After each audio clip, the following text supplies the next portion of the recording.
Hola a todos y bienvenidos a un nuevo episodio de La Hora de los Por qué, ese espacio donde conversamos con expertos sobre diferentes temas históricos, políticos, sociales, testimonios de vida que nos ayudan a hacernos preguntas para entender el mundo una pregunta a la vez.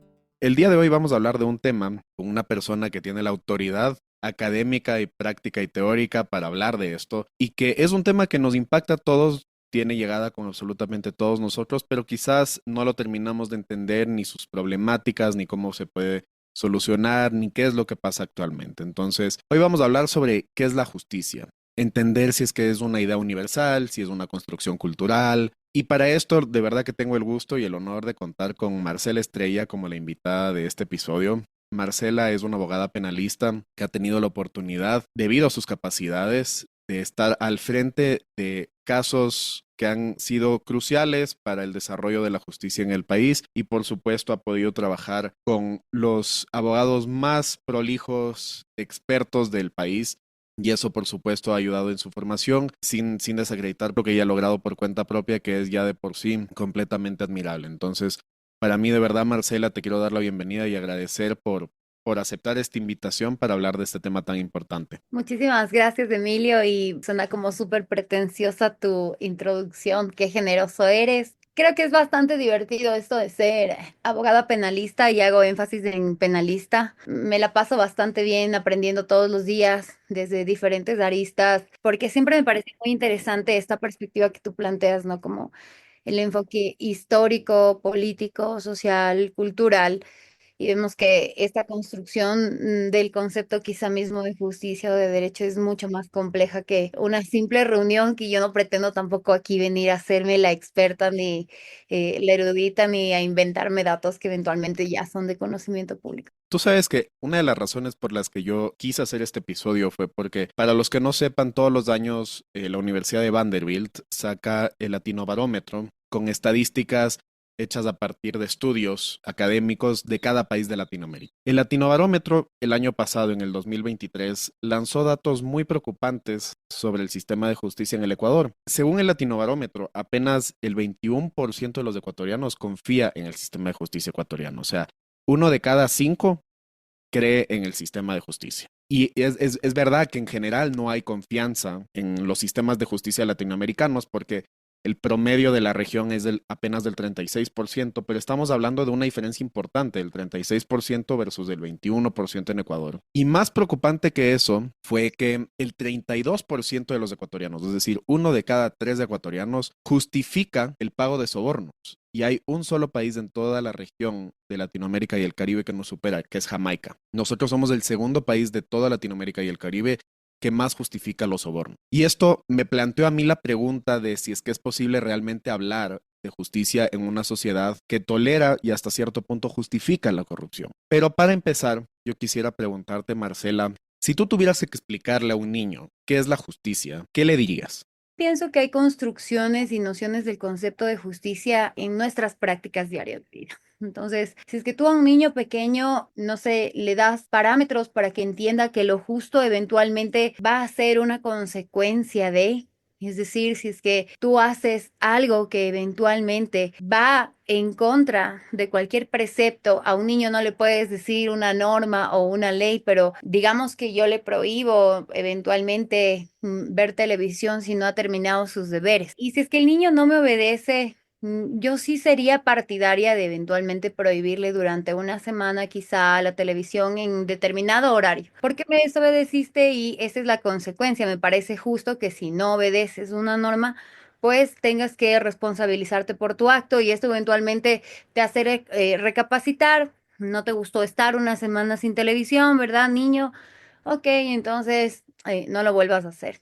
Volvemos al trato de antes, porque creo que es un concepto básico. Se supone que trabajamos en la idea de reinserción, trabajamos en la idea del perdón, porque además la justicia tiene muchísimos parámetros religiosos y fuera yo o lejos yo de estar relacionada tampoco a ningún aspecto, digamos, eclesiástico, mucho menos, pero creo que sí es importante tampoco olvidar que también la construcción de la justicia parte de muchísimos parámetros religiosos, la culpa misma y aspectos que han permitido también forjar de alguna manera los sistemas que hoy por hoy conocemos como aquellos que permiten precisar la administración de justicia ya en otro ámbito, ¿no? Como más jurídico. Empiezas a hablar de temas que yo sí quiero discutirlos de aquí, porque, por ejemplo, mencionas de lo justo, de la influencia de la religión. Entonces, por ejemplo, hay la ley Sharia en países árabes, musulmanes, que marca la pauta de cómo funciona la justicia en esos países. Acá también, digamos que tenemos estos preceptos que se pueden hacer quizás de los 10 mandamientos de la religión católica, pero, por ejemplo, Ecuador a mí sí me llama la atención porque es un país multicultural y con muchas etnias, muchos sistemas culturales y que incluso eso ha llevado a que nosotros incorporemos diversos sistemas de justicia. Acá tenemos la justicia indígena también. Entonces, ¿cómo esto, por ejemplo, puede afectar a diferenciar la noción de qué es justo? Es decir, en un mismo país tienes varios sistemas de justicia, como aquí, tienes el sistema de justicia ordinario, que son las cortes tradicionales, tú le demandas a alguien y vas a un juicio y todo eso, pero también tienes a la justicia indígena, ¿no? ¿Cómo varía según el sistema de justicia el concepto de justo? Yo creo que también hay aspectos culturales y va a depender esta pregunta también de dónde la ubiquemos o desde qué perspectiva querramos responderla, pero en este aspecto, por ejemplo, cultural, yo creo que de alguna manera va ligado también a la evolución misma de la sociedad, a la nueva adopción de concepciones, por ejemplo, la Carta de los Derechos Humanos, en donde sí se precautelan algunos principios que me parecen lógicos en aras de, en esta convivencia actual, que finalmente eso es lo que regula el derecho a la convivencia humana, que en aras de que se regule esta convivencia actual, se precautelen quizá algunos preceptos de vida que permitirían eventualmente conservar parámetros de ancestralidad que van ligados además con una cultura, con una cosmovisión,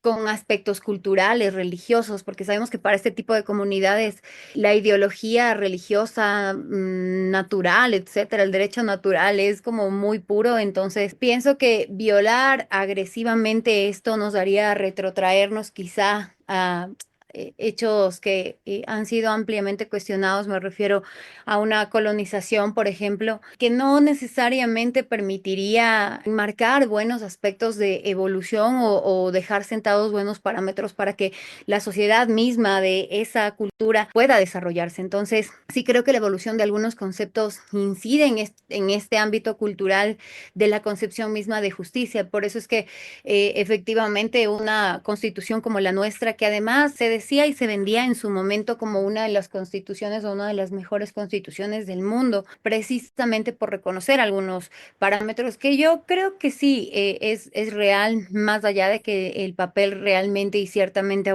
aguante todo. Y además, y sumado el hecho de que también el reconocimiento de algunos derechos implica un costo para el Estado, que no siento que eventualmente se consideró durante la Constitución de Montecristi, pero sí es acertado que se precautelen todavía algunos aspectos de comunidades que por decisión cultural pues han decidido, por ejemplo, estar incomunicados. Entonces, pero finalmente siguen siendo parte de un Estado que entiende que debe garantizar la seguridad, eventualmente la salud, eventualmente aspectos básicos, creería yo. Pero sí, tenemos un mundo muy diverso, muy pluricultural y creo que eso incide directamente también en la posibilidad de flexibilizar en nuestra normativa la aceptación de, por ejemplo, la justicia indígena versus la justicia ordinaria. Y creo que obedecería a ese tipo de parámetros, ¿no? Ahora, ampliándonos un poquito más, el derecho implica también una parte civil, de contratos. Si yo quiero hacer una empresa, tengo que acudir al derecho societario para entender cómo se tiene que hacer una empresa. Si yo tengo que pagar una cantidad por alimentos como padre de familia, eso también es derecho. Hay una infracción de tránsito, eso también es derecho. Es decir, hay todo lo que nos rodea, todo, absolutamente todo, es derecho, ¿no? Yo me acuerdo cuando estudiaba en la universidad que tenía muchos compañeros de la clase de derecho, que yo les preguntaba, ¿ustedes en qué rama del derecho se quieren especializar? Y todos, una gran mayoría me decían, no, no, si yo no quiero ejercer, esto es solamente para entender el derecho y luego aplicarlo a lo que yo decida hacer en el futuro, ¿no? Pero entendiendo esta noción un poquito más amplia del derecho, ¿cómo describirías tú el sistema judicial ecuatoriano en una palabra y por qué? Impresentable.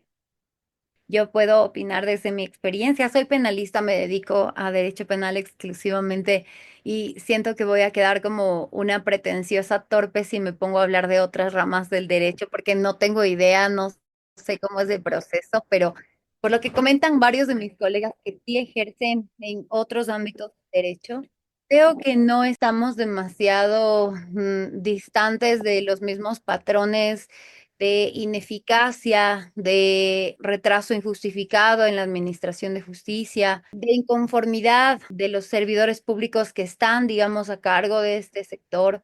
Eventualmente te das cuenta de que sí hay diferentes aristas que te permiten analizar el tema y ves temas presupuestarios, por ejemplo, o aspectos presupuestarios que también juegan en contra y no a favor de este análisis. Hay mucha precariedad ya en temas de estructura o infraestructura que no permiten quizá, digamos, este ideal de summa causae justicia que eventualmente debería haber incluso para poder trabajar. Entonces, si tú te vas a la costa o te vas a algún pueblito muy recóndito de la Amazonía, Ujú, o alguna fiscalía limítrofe o algún juzgado, ¿no? Ni siquiera me quiero imaginar cómo serán los juzgados de familia o de violencia intrafamiliar, que también es muy común, o los juzgados civiles, etcétera, o los multicompetentes que básicamente hacen todo, porque en provincia existen unidades, digamos, judiciales multicompetentes, en donde también existe todo esto que yo digo. Y el trato al usuario obviamente no es el mejor, sumado al hecho de que tenemos servidores públicos tan inconformes y además en muchos sectores amedrentados por el crimen organizado que terminan de alguna manera sucumbiendo a la corrupción. Entonces es más fácil ponerle un valor quizá al despacho más rápido de un escrito y puedo sacar por ahí un poco de dinero. Entonces les voy a pedir a los abogados que si quieren que les despache más rápido, me paguen tal cantidad. Pero ves muchísimas autoridades que además tienen muy malos sueldos, que no compiten con las amenazas del crimen organizado, que no compiten eventualmente con la corrupción misma, con las tarifas que pueden tener abogados particulares, porque creo que es una podredumbre a todo sistema, a todo nivel del sistema, digamos. ujú. No creo que quienes están en el libre ejercicio se salven y de ahí que las personas que tratamos de hacer todo bien, o mejor dicho, hacemos todo bien, debamos intentar sobrevivir, tener los ojos bien abiertos. Ahora ya no sabes si te sientas con alguien a tomar un café y el día de mañana está implicado en purga 15. Sí. Entonces, más allá de las críticas que yo he venido haciendo, quizá la metodología de investigación de la Fiscalía es acertado que se haya visibilizado un sistema, digamos, de corrupción instaurado en la Administración de Justicia. Entonces, yo creo que sí es preocupante. Creo que el Estado no puede permitir que se le gane la batalla en aras de quizá incluso depurar las instituciones para poder garantizar un buen manejo de la administración de justicia. Y justo empiezas a hablar de la corrupción en el sistema de justicia. Y Ecuador recientemente ha destapado algunos casos de emblema que digamos que son de alguna manera una radiografía de lo que está pasando realmente con el sistema de justicia ecuatoriano. El caso Purga, el caso Metástasis. Y si hay una cosa que yo sí, digamos, de alguna manera critico, es que solamente estamos, digamos, haciendo entender lo que son estos casos para la gente que entiende justamente lo que está pasando. Es decir, el ciudadano de a pie, que no tiene idea de lo que es, quién es Wilman Terán, que no tiene idea de qué es el sistema de justicia, no termina de entender qué pasa con el caso Metástasis, no termina de entender qué es lo que pasa con el caso Purga. Entonces, sí te quisiera pedir que porfas amplíes un poquito si puedes explicarnos qué son estos casos, pero más importante que eso, ¿cómo le afecta eso al ciudadano común? Creo que hay que estar siempre a favor de la promoción de cultura jurídica. Yo creo que sí es justo que la sociedad, digamos, puede estar involucrada o ser partícipe de que, por ejemplo, existan juicios televisados en diferentes materias que sean de interés público, y que sabes que hay un canal del Estado que en lugar de estar promoviendo cualquier cosa, pues promueve también la difusión jurídica de juicios televisados. Entonces tendrías todo un país, digamos, con acceso al desarrollo de las diferentes audiencias en las que, por supuesto, se debate precisamente la existencia de redes de corrupción en materia de administración de justicia y en general de diferentes sectores del sistema, ¿no? Conozco de cerca lo indignante que puede ser y la impotencia que provoca la injerencia de, digamos, del poder en la justicia, que termina finalmente maniatada y obviamente servil hacia el poder. Y en ese momento ya el economista, por ejemplo, el economista Jorge Rodríguez hablaba de la instauración de corrupción a todo nivel. Y esto habrá sido en el 2015. Vamos 9 años después y veo que realmente no ha cambiado nada o a lo mejor no ha variado nada de lo que él eventualmente creía que iba a pasar. Claro, te entiendo completamente porque ya empezamos a topar en temas que quizás pueden reflejar eventualmente barreras para el acceso a la justicia. Vemos que hay un acceso desigual a la justicia, entonces esto también tiene una implicación mucho más profunda para, por ejemplo, las comunidades rurales o sectores vulnerables que no están en contacto permanente con las instituciones de justicia que están más ubicadas en la urbe. Vemos que hay lentitud, que hay burocracia. Esto, por supuesto, retrasa un montón de procesos que pueden terminar siendo fatales para víctimas o acusados de ambas partes. Yo me acuerdo, por ejemplo, cuando empezaron a ver las matanzas carcelarias, que yo escuchaba, mi familia materna es de Guayaquil, y yo escuchaba mucho de casos de personas que estaban en la cárcel de allá, donde fue una de las matanzas, que estaba presa netamente, por supuesto, sin justificarlo, por alimentos, ¿no? Pero a lo que voy es, era gente que estaba presa por alimentos, que compartía celdas con el asesino que había ya matado a más de 20 personas y netamente por problemas burocráticos, porque muchas de estas personas ya habían pagado sus deudas en pensiones alimenticias, terminaron siendo víctimas de esta matanza, ¿no? Que a fin de cuentas terminaba siendo una pugna entre, yo siempre le llamo el Game of Thrones criollo, porque termina siendo esa pugna de espacios de poder entre bandas delincuenciales, pero ves que se termina afectando ya de sobremanera a personas que podrían tener un proceso judicial mucho más expedito por la naturaleza de la situación, ¿no? Pero volviendo un poquito, sí quisiera pedirte porque, claro, empezamos a hablar de las consecuencias, pero nos saltamos la parte de la trama. Entonces, si es que nos puedes explicar cuál es la trama del caso Metástasis, cuál es la trama del caso Purga. El origen de estos casos, recuerda tú que tiene que ver con la participación de los tres vocales del Consejo de la Judicatura, si no estoy mal. Por ahí empezó todo. ¿Qué es el Consejo de la Judicatura? Para los que no sepan. Claro, claro, el Consejo de la Judicatura viene a ser como este órgano administrativo de la Administración de Justicia, es decir, el que está encargado principalmente de aspectos quizá relacionados a talento humano de fiscalías, de juzgados, etcétera, a la contratación de personal, a la evaluación de nuestras autoridades en el tema de administración de justicia o a la provisión de insumos para el trabajo como papel, como tinta, como el arriendo de las unidades en donde funcionan los juzgados, etcétera. Pero además tiene también plena potestad sancionatoria, ¿no? Entonces, así como designa fiscales o jueces, puede destituirlos en las diferentes sesiones por las diferentes sanciones a las que hubiere lugar después de las quejas que se presenten, etcétera. Entonces, es como un órgano, además, muy importante porque con la Constitución de Montecristi, al Consejo de la Judicatura se le da una potestad casi que absoluta, digámoslo. Desaparecen algunos ministerios y de alguna manera el Consejo de la Judicatura es quien pasa a regular aspectos que antes, por ejemplo, los regulaba el Ministerio de Justicia o que estaban a cargo incluso de otras unidades que fueron, digámoslo así, absorbidas, solo para que dimensionemos la plena, digamos, capacidad que tiene el Consejo de la Judicatura, ¿no? Es bastante poderoso, digámoslo así. Y claro, tenemos un pleno porque además esta es una institución pública que está organizada, constituida principalmente por un pleno que es un espacio en el que interviene, si no estoy mal, 7 miembros o 9 miembros del Consejo de la Judicatura. Creo que estoy fallando en el dato y me estoy impacientando, pero bueno, hubo una época en la que gana el doctor Wilman Terán y es importante ponerle nombre porque él fue presidente de este Consejo de la Judicatura.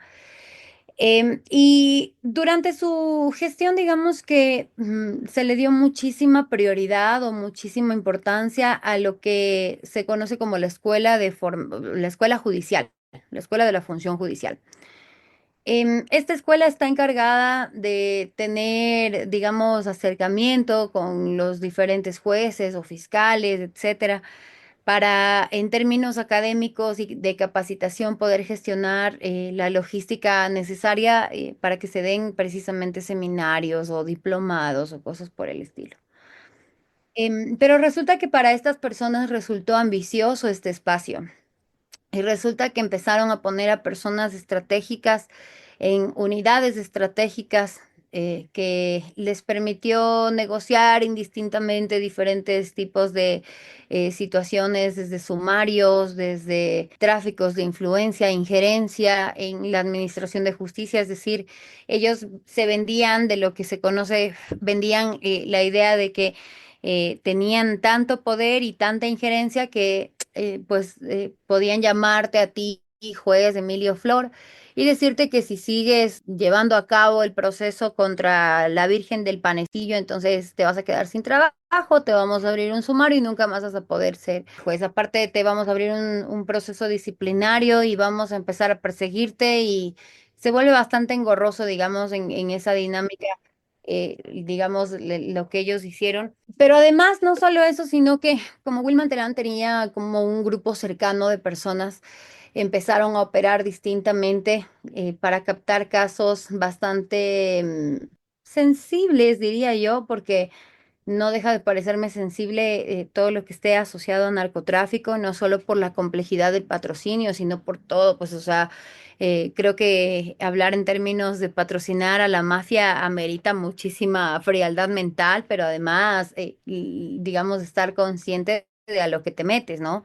Y lamentablemente aquí han pasado en los últimos años muchísimos hechos raros que han permitido que se consolide, por un lado, esta facultad de poder tener injerencia.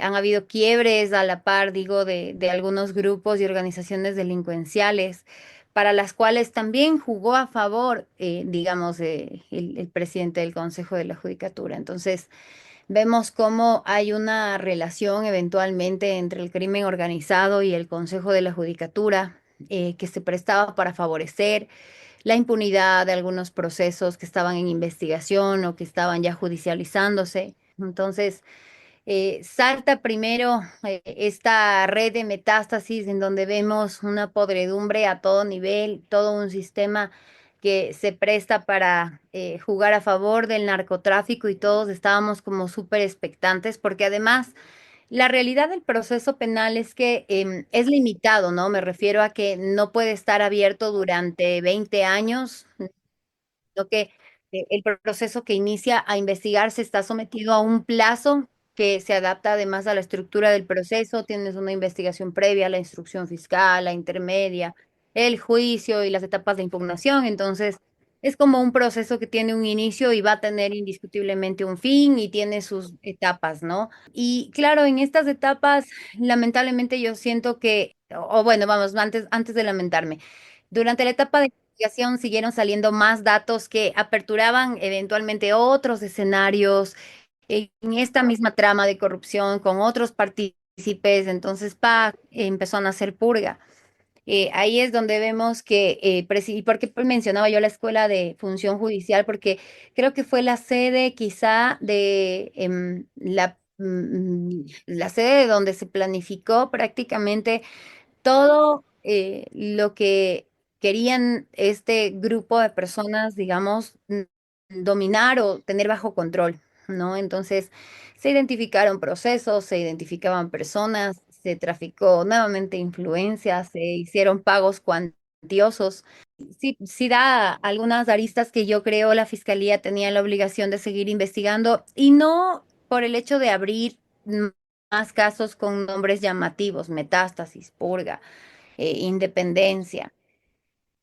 Lo que a mí me preocupaba es que a medida que el proceso penal fue avanzando, y claro, como es público, eventualmente hubo muchos amigos que están defendiendo a algunas personas en estos casos y que me cuentan cómo ha sido el desarrollo de los procesos de investigación y que me cuentan las irregularidades en base a las cuales se está investigando y que me cuentan algunas anomalías y que me cuentan cosas loquísimas que en ninguna otra causa igual de política ha sucedido antes. Y claro, tú frente a esto, digamos que tienes algunas dudas, ¿no? De lo que empieza la fiscalía a compartir, por ejemplo, en sus redes sociales.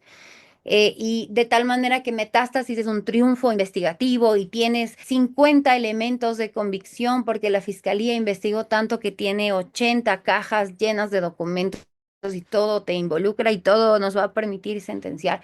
Y cuando escuchas, por ejemplo, ya la intervención de la fiscalía en donde individualizan los elementos de convicción, ya te preocupas más, o sea, ya no es solamente la referencia que te dan los abogados de una defensa, porque finalmente tú sabes, ¿no? O sea, estás tan metido en el caso que lo ves injusto y claro, yo no creo que tenga la razón mi contraparte, pero por eso es importante ir a ejercer este derecho de publicidad, de escuchar las audiencias y te das cuenta que con partidas de nacimiento o con información societaria que te da la superintendencia, que no es concluyente, sino es informativa de sociedades, por ejemplo, pretenden ellos consolidar y demostrar que se ha configurado un delito de delincuencia organizada, por ejemplo. Entonces, a mí sí me queda la duda de quizá la prolijidad con la cual la fiscalía se está tomando estas investigaciones o con la seriedad con la cual están tomándose estas investigaciones.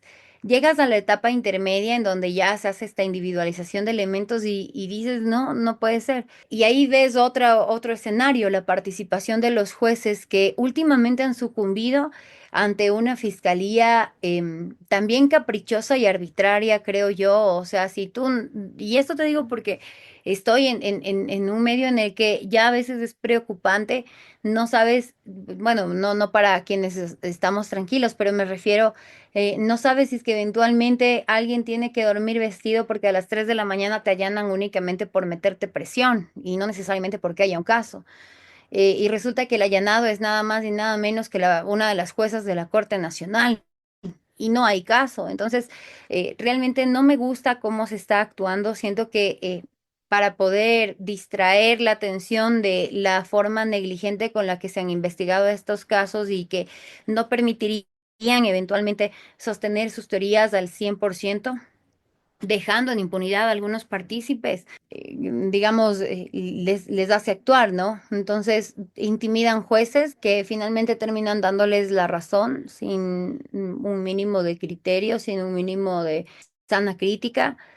Así que yo creo que esto sí es súper preocupante, ¿no? Lo planteo así como súper trágico, pero creo que no es algo que debamos no tomar en cuenta. Pero es que sí termina siendo preocupante porque, a ver, obviamente guardando las distancias, las diferencias, digamos que los juicios de Nuremberg, para quien no conozca, esos fueron los procesos en los que se judicializaron y se, digamos, sancionaron, castigaron a los nazis que formaron parte del régimen de Hitler, ¿no? Pero en ese caso, por ejemplo, claro que tuviste un tribunal internacional compuesto de jueces de varios países del mundo, podemos decir que esos jueces sí eran eminencias hasta cierto punto, ¿no? O sea, eran muy respetados, su criterio fue muy respetado, tenían equipos magníficos detrás que los estaban asesorando y apoyando para administrar la justicia en esos casos. Entonces, de alguna manera sí había justicia en ese caso, pero a través de lo que tú me dices, yo también puedo entender que aquí el problema no solo radica en los procesados de estos juicios, que por supuesto son corruptos y merecen irse presos, pero también vemos que hay, el problema también radica en quien está juzgando estos procesos, ¿no? O sea, que el problema es completo y absoluto. Y eso es muy preocupante, pero ahora quisiera ya para ir como terminando un poquito más del programa. Quisiera terminar de una manera más optimista, ¿no? Porque tampoco pienso que sirve de mucho lamentarnos de por vida sin tomar acción. Y tú hablas de esto de veeduría, que la ciudadanía tenemos que involucrarnos más en la publicidad de los procesos y todo esto, pero yo te voy a plantear el siguiente escenario. Tú, Marcela Estrella, eres omnipotente por un día y tienes poder absoluto. ¿Qué cambios darías en el sistema judicial en un día? Wow. A ver, yo sí creo que es un problema la falta de depuración institucional. Entonces, como soy plenipotenciaria, trataría de buscar el mecanismo de desvincular a muchísimas personas que hayan sido identificadas, por lo menos a quejas asociadas a corrupción o denuncias de corrupción, aún a costas del principio de presunción de inocencia. Se trata de una depuración urgente institucional. Ni siquiera habría lugar a la reubicación.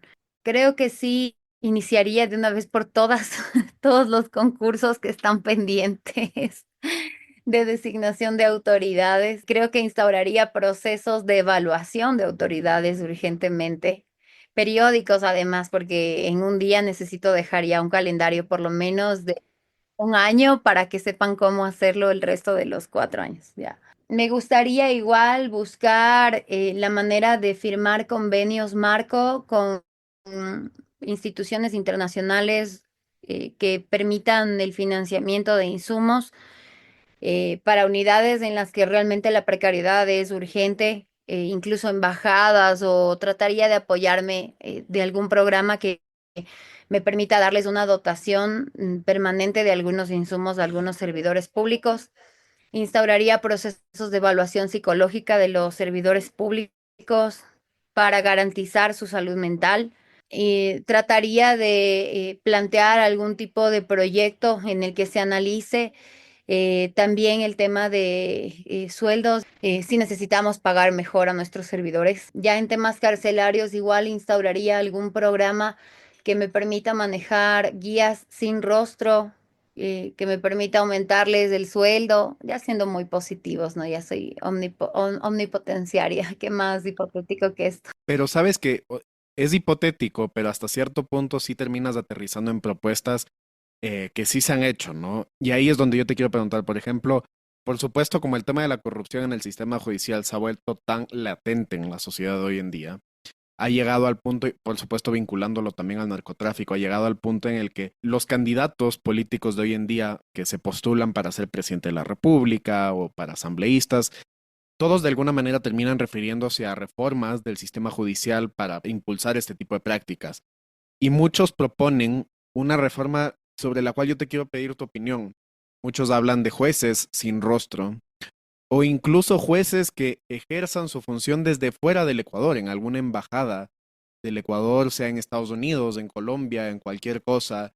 ¿Qué piensas tú de este tipo de reformas? ¿Son realmente factibles? ¿Nos van a llevar a una solución? Porque por un lado promovías la publicidad de los procesos, ¿no? Pero por el otro, al hacer este tipo de cosas también estamos blindando el acceso a la información de la gente. No necesariamente, porque yo podría manejar un programa en el que tengo un control absoluto sobre las identidades de mis fiscales y jueces. Pero sé que, por ejemplo, la unidad de FEDOTI, que es la Fiscalía Especializada en Delincuencia Organizada Transnacional e Internacional, sé que esos fiscales no pueden comparecer a sus audiencias con sus identidades. Entonces, cada cierto tiempo yo voy a tener que darles una nueva identidad, más allá de que comparezcan. Puede ser que tengan rostro, pero sus identidades tienen que protegerse. Y esto no necesariamente quebrantaría ni la inmediación ni la publicidad, porque digamos que la litis como tal seguiría siendo pública. Los hechos que se van a controvertir durante el proceso seguirán siendo públicos, pero no tengo por qué exponerle a la persona cuando puedo crear a lo mejor filtros distractores que de alguna manera eviten su plena identificación. Yo con el nombre de una persona puedo hacer mil cosas, más allá de que el crimen organizado además puede acceder a muchísima información. Y sí, yo estoy de acuerdo con la publicidad, pero tampoco me parece imposible ver la posibilidad de que se maneje no solo esto de jueces sin rostro, que tal vez no sea el nombre. Por ponerle un nombre ahora, bueno, pues que sean sin rostro, pero yo sí cambiaría las identidades y esto es algo que lo he pensado en los últimos meses y creo que podría ser factible. De hecho, si es que es el Estado el garante de la seguridad de estos jueces, tampoco veo limitantes para que ellos puedan, por ejemplo, prevalerse de herramientas telemáticas y que en los juzgados no se le exponga tampoco al servidor público para que tengamos que lamentarnos eventualmente un asesinato, por ejemplo, en una unidad judicial. Y creo que también es importante, insisto, el análisis presupuestario de sueldos, de seguridad, de capacitación y convicción, sobre todo al servicio, porque yo creo que un servidor insatisfecho, y por eso he hecho mucho énfasis en esto, pero un servidor insatisfecho va a ser muy vulnerable al crimen organizado. Y yo creo que ese es un sector importante que a veces el Estado se olvida. Sí, no, completamente de acuerdo. Y sabes que hablamos de estos temas, o sea, de la publicidad, lo importante que es estar involucrado en estos temas para poder ser veedor y de alguna manera protestar y todo. Y en el primer episodio del podcast que yo hablaba con un doctor en ciencias políticas sobre el populismo, hablábamos sobre qué podemos hacer nosotros como personas para controlar un poquito el populismo. Y yo le decía, es muy fácil exigir a las autoridades que tomen control de las cosas y que hagan las cosas bien, pero a fin de cuentas es difícil ejecutarlo porque son ellos quienes tienen la máxima autoridad, a fin de cuentas, y uno podrá decir y hacer lo que sea que ellos son los que toman la decisión, pero claro, él me mencionó un ejemplo que con el tiempo lo he empezado a analizar un poquito más también y creo que tiene razón en eso. Él me decía, sí, pero mira, por ejemplo, Corea del Sur, mira Siria, que son países que ahorita están en el ojo del huracán a nivel mundial, pero que a través, digamos más, vámonos un poquito más con Corea del Sur, porque lo de Siria es un caso completamente aparte. Pero en el caso de Corea del Sur son las protestas masivas de la gente las que han logrado controlar al gobierno un poquito en su intención de imponer una ley marcial, que ha impulsado a que el Asamblea o el Congreso coreano también de alguna manera controle este tipo de actuaciones. Entonces, celebro y respaldo esta propuesta tuya de que tenemos que ser más críticos. Entiendo, y aquí soy completamente honesto, que es muy difícil que la gente pueda interesarse en estos temas cuando corres tanto riesgo a ser alcanzado por la corrupción, por el narcotráfico, por la delincuencia, porque por supuesto como un ciudadano común para mí es mucho más sencillo quedarme en mi casa, enfocarme en mi empresa, vender lo que tengo que vender antes que meterme en esto. O sea, y prefiero no hacer la vista gorda, pero no involucrarme en estos temas, porque sí me terminan afectando. Entonces, sí es importante, pienso que de alguna manera estoy de acuerdo contigo en esto de que necesitamos controles mucho más periódicos para las autoridades, procesos de evaluación y de designación de autoridades también que sean mucho más alineados, no sé si quizás a estándares internacionales, pero una educación legal más profunda para la gente, no tanto, no solamente para los servidores, sino para todas las personas. Quizás también, desde mi punto de vista, impulsar el desarrollo tecnológico, lo que le llaman hoy en día legal tech del sistema judicial, porque vemos en otros países a nivel mundial que, a ver, y no lo digo con la intención de reemplazar a los funcionarios judiciales, sino que vemos en otros países que la tecnología legal ha permitido que la administración de justicia como tal sea más descentralizada. No recae sobre una sola autoridad, una sola persona, sino que hay un sistema informático detrás que se puede impulsar a través de tecnología blockchain, pero creo que hay muchas reformas que se pueden hacer. Yo me acuerdo cuando trabajaba en el sector público que conversaba con un compañero y él me decía, Emilio, todo lo que tú pienses ya se ha hecho. En algún lugar del mundo ya se ha hecho. Entonces yo aquí quiero preguntarte, ¿qué puede aprender Ecuador de otros países? Por un lado, y por el otro lado, ¿qué puede Ecuador enseñar a otros países? Yo creo que si fuéramos un poquito más serios, tendríamos mucho que aprender y mucho que enseñar. El Ecuador tiene una particularidad y es esta transición que ha vivido de ser considerado un estado de paz a no liderar, pero sí estar en el rating quizá de los países más peligrosos de Latinoamérica, si no el más peligroso de Sudamérica, aún por encima de Colombia. Ujú.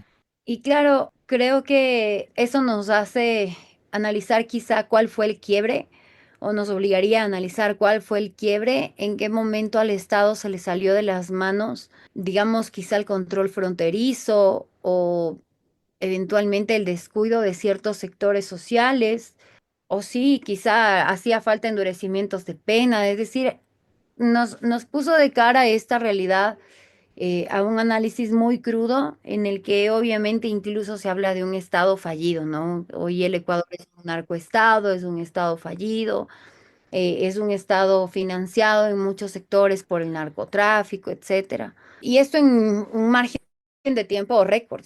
Yo creo, no soy experta tampoco en temas políticos, pero por lo menos en temas criminales sí llama la atención la evolución de las modalidades delictivas, por lo menos en la última década. Y sí, esto termina siendo como quizá positivo en aras de identificar algunos sectores que ameritan siempre cuidado por parte de los estados, técnicas quizá de fortalecimiento de instituciones de orden público, convenios o manejo moderado de la migración o reconocimiento de índices delictivos, no sé, o sea, hay que hacer como un listado, habría que identificarlo muchísimo más técnicamente, pero creo que sería lo positivo, ¿no? Que de lo malo podríamos sacar quizá los puntos a trabajar para mejorar el sistema. Creo que está mal no pedir ayuda, quizá a nuestros hermanos de la comunidad internacional y no por el hecho de reconocer que podemos fallar y realmente yo soy el tipo de persona que no tiene problema con reconocer eso. Siento que es un ejercicio de alimentación necesaria, pero no entiendo por qué queremos liderar una lucha completamente solos, aún sabiendo que nuestro contrincante es completamente nocivo, ¿no? Creo que ese sí es un error muy grave. Creo que es grave no estar tan sintonizado con la sociedad, no decirle a la sociedad las cosas como son. También no le permite a ella, digamos, sintonizarse con aquellas alternativas de supervivencia. Entonces, de repente, y sí es sorpresivo que en un barrio completamente tranquilo ahora haya sicariatos. A mí el Ecuador me gusta, pero creo que sí somos un estado sin memoria. Y como sociedad, creo que optamos siempre por más bien trabajar y seguir adelante en lugar de quizá detenernos 2 segundos a dimensionar y seguir trabajando, pero ya con esa consigna de haber analizado nuestra realidad nacional. Y nos encanta que nos manden, nos encanta que nos digan qué hacer, nos encanta estar como supeditados a eso. Nos hace falta muchísima liberación de idiosincrasia, pero creo que eventualmente sería posible lograr un poco más de conexión quizá con el interés que debería haber de la colectividad hacia estos temas, de exigirle a la autoridad transparencia, de exigirle a la autoridad resultados contundentes contra la corrupción, de hacerle frente también quizá al narcotráfico. Creo que hay sectores en los que ya es la propia comunidad la que tendrá que actuar y no estoy a favor de la justicia en mano propia, pero me refiero a temas de prevención. Mencionabas y hablabas de la velocidad con la que ha escalado las modalidades delictivas y cómo han cambiado, cómo han evolucionado de manera tan rápida, tan agresiva también. Y ahí para mí, yo sí quisiera hacer un llamado, por ejemplo, a las autoridades judiciales que nos estén escuchando en este momento, porque no estamos hablando de una situación común y corriente, no estamos hablando de una cosa que podemos decir, ya va a pasar, estamos en crisis, ya va a pasar. Pues no, o sea, definitivamente que sí hay muchas reformas que hacer y yo sí quisiera invitarles a que lean un poco de historia, ¿no? O sea, veamos, por ejemplo, países como Italia. Si hay algún país que se pueda asemejar mucho a un país latinoamericano en temas de cultura, en temas sociales, en temas políticos, en temas de institucionalidad, a nivel mundial podemos hablar de dos, de España y de Italia principalmente, que se encuentran en Europa. Y recordemos que Italia fue un país que fue absolutamente permeado por la delincuencia, por el crimen organizado, por las mafias, literalmente, de su país, que se habían tomado todas las instituciones, hasta la justicia. Y yo recuerdo que Italia, por ejemplo, una de las cosas que sí tuvo que hacer para enfrentar este fenómeno, esta anomalía, fue crear tribunales especializados y puntuales para este tipo de cosas, con personas que atravesaban 20.000 controles para evidenciar y demostrar su probidad para aceptar este tipo de juicios y por supuesto construían, digamos que juzgados físicamente, no solo institucionalmente, sino físicamente creaban juzgados especiales para esto, con protección rodeadas de militares, de absolutamente todo, para evitar justamente que hubieran atentados, ¿no? Porque claro, habían casos de fiscales, había un fiscal, por ejemplo, yo recuerdo en Nápoles, me parece que era, que estaba muy a punto de cerrar un caso muy importante y a través de un carro bomba lo mataron.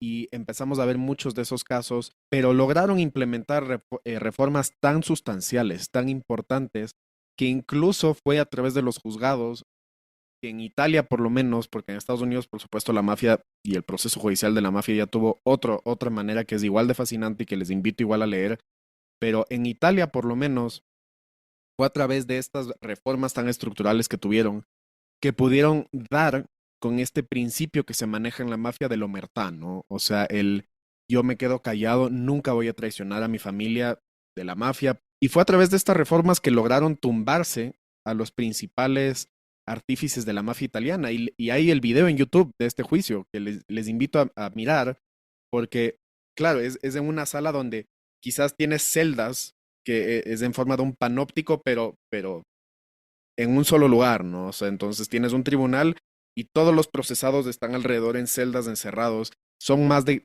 100 procesados que son líderes de las mafias de allá y tienes un testigo que es parte de la mafia que por supuesto tuvieron que negociar con él reducciones de penas, beneficios y todo este tema que son parte del sistema judicial. Eso no implica corrupción necesariamente, pero el momento en que él rompe el silencio y empieza a hablar, es impresionante ver la reacción de los otros procesados, porque al frente de los jueces lo empiezan a amenazar y le dicen, acabas de romper el omertá, te vamos a matar, que ni sé qué, ni sé cuánto.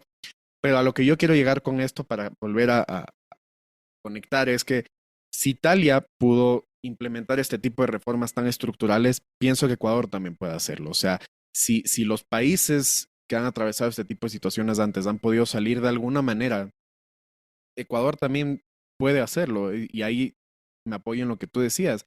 Es importante que sepamos pedir ayuda. No somos sabelotodos, no tenemos la capacidad económica que tienen otros países, tenemos que pedir ayuda. El know-how que pueden tener otros países para apoyarnos es muy importante y hay que saber utilizar esa ayuda, ¿no?